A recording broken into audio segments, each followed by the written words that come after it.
Hello everyone, and welcome. Today I want to talk about VBA. What does VBA stand for? What is it used for? And when do you use it? We will talk about some helpful resources and tools when you're getting started. So, without further delay, let's get into it. This is docs.microsoft.com. Since Microsoft is the creator of VBA, I think it's appropriate to get information from them. It's a helpful resource when coding in VBA. I will show you more on this later in the video. For now, let's get a basic overview. So, what does VBA stand for? VBA stands for Visual Basic for Applications. So, basically, it's a coding language for Office products like Excel, Word, and Outlook. One of the cool features of this is that anything you can do in Excel, Word, or Outlook can be automated with the use of VBA. For instance, you can use VBA to filter a spreadsheet in Excel based on user input, copy and paste the results into a formatted table, then send that table through Outlook to your colleagues. VBA has a record macro tool that you can use to record yourself doing a task. Then each time you do that task again, you run your new macro, and VBA will automatically do the task for you. So even if you don't have any coding knowledge, you can create VBA macros. I will show you more on this tool later in the video. You can use VBA to prompt a user for input.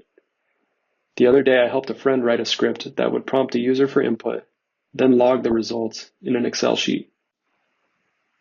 So, why would you want to use VBA? VBA is great for automation and repetition, any task that you do over and over again. If you have ever had a task where you said to yourself, I can't believe I am doing this, there has to be a better way, then VBA is likely the answer. For instance, you may need to reformat tons of tables or documents. Maybe you need to automatically generate emails. VBA can do all of this and a whole lot more. I really like Microsoft's rule of thumb here. If you need to do a task 10 to 20 times, then VBA might be a good solution. If you need to do a task 100 times or more, then VBA can definitely save you lots of time and headache. You can use VBA to pass information from 2 or more Office products. You can format a table in Excel, then automatically create an Outlook email with that table in the body. This can save you tons of time, especially if this is a task you do multiple times a day. Some things to think about before you start creating a macro are, does this functionality already exist? Can I use built-in functions? If not, then code away. Another thing to ask yourself is, do I have time to write this macro? If you have some downtime at work, it may be worth creating a macro. However, if you have a tight deadline for the task, you might want to consider getting the task done first, then creating the macro when you have more time. In my experience, you need to fully understand the task manually before you can even think about automating it. Here is why I took you to docs.microsoft.com. This page has loads of information to help you when trying to understand VBA code. On the left, you see a navigation pane where you can find specific information about the Office product you are using. You can look at VBA-specific language references that cover literally everything in the VBA language. They have information about data types, functions, statements, and a whole lot more. Don't worry if you do not understand what all of this is. We will cover this in other tutorial videos. One of the first things you will see in a VBA script will be a dim statement. I never knew what dim stood for, so I had to look it up for this video. Dim stands for dimension, and this is how you declare variables in VBA. Again, don't worry if you don't know what that means. Microsoft Docs will show you all of the possible ways you can use a dim statement here. For instance, arguments like with events and subscripts are optional, whereas variable names are required. At the bottom of the page, Docs usually gives an example of how you can use this VBA code. Here you see a basic variable definition. What this is saying is, give me a variable named number of employees, and I want that variable to be an integer.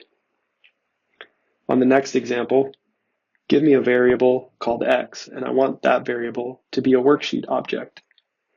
So you can see that Microsoft Docs is a really handy tool when you are trying to understand VBA code.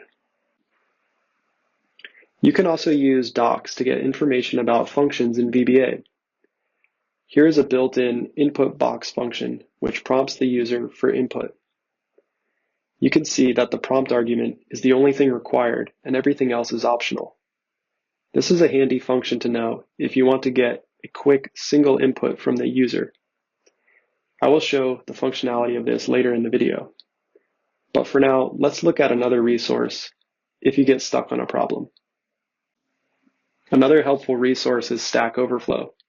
If you have done any coding before, then you likely already know about this one, but I will show it again anyway, just in case. Stack Overflow is a forum where people can post their questions. It's not just for VBA, but for any programming language. Chances are if you are struggling with something, someone else has already been there. The first post we see here is a question. On the side, you can see a counter, which is for upvotes. I typically like to check the response with the most upvotes first, as that tends to have what I'm looking for. This particular problem is one I ran into the other day. I was trying to select a range based on filter results. The value of the range changes based on the filter, so I needed a solution that allows me to store the row count in a variable, then create a string with that variable for the range to select. So Stack Overflow can be a really useful site to check out. It's not just for VBA, but for any coding problems you may be stumped with.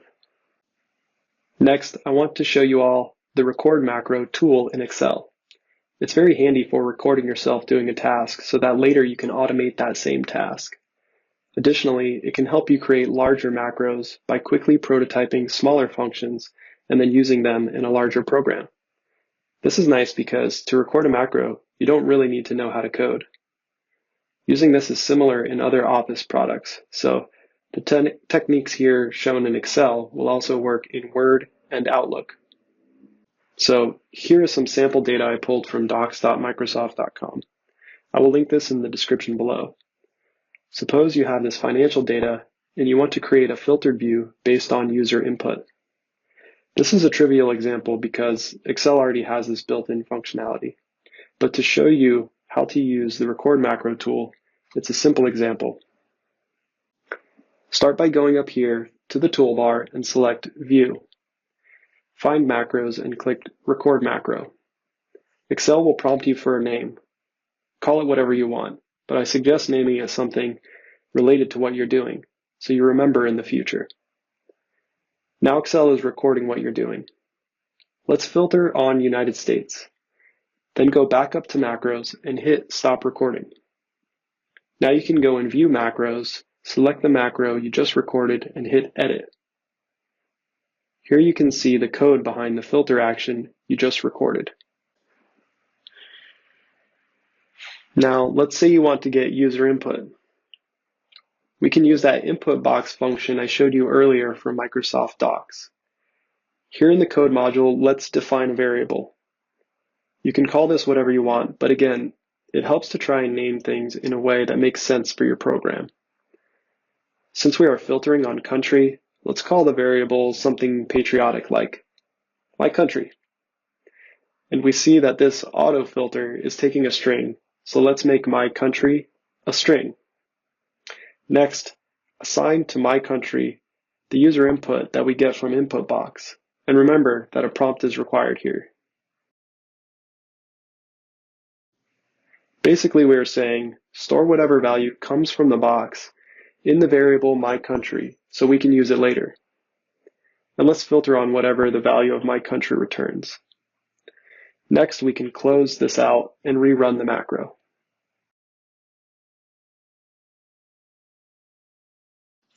So let's run the macro. Now we see an input box pop up. Let's filter on another country, say Canada. So as you can see, the page has been filtered for Canada. So that's a very basic way you can use the record macro tool and the InputBox function. We can build on this example in another video, but for now, that's our quick summary of VBA. If you got some value from this video, please like and subscribe. Feel free to leave questions or comments below, and I'll see you in the next video.